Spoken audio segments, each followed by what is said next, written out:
The Kotak Mahindra Bank business loan is designed for self-employed individuals with an annual turnover ranging from 50 lakh rupees to 200 crore rupees.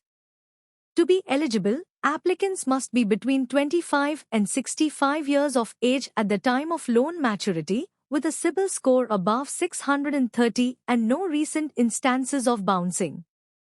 Eligible applicants can avail a loan amount between 5 lakh rupees and 2 crore rupees, with a tenure ranging from 12 to 36 months. The interest rate is 16% to 20% for standard applicants and 14% to 16% for professionals, calculated on a reducing basis. The loan approval process takes 1 day, with disbursement within 3 days. Foreclosure charges are 5% of the loan amount, and the processing fee is 2%. Part payments are not permitted. Business registration proof and a co-applicant are mandatory.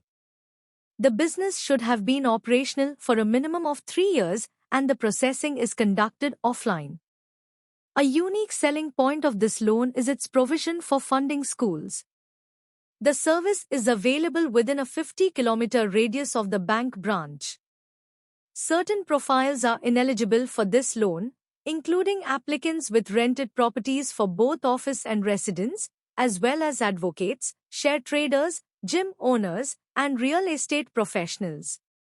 The required documents include KYC documentation for both the applicant and co-applicant, the last 3 years' income tax returns with income computation, and the last 3 years' bank statements.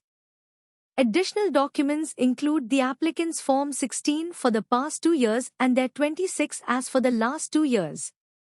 Business-related documents such as GST registration, MSME registration, and GST returns for the past 12 months are necessary. Applicants with existing loans must provide sanction letters for all ongoing loans and a debt sheet. Proof of residence, such as the latest utility bill for owned properties or a rent agreement for rented accommodations, as well as proof of office ownership or rental, is required. 2 references with contact details must be submitted, along with details of debtors and creditors for the last 3 years on letterhead.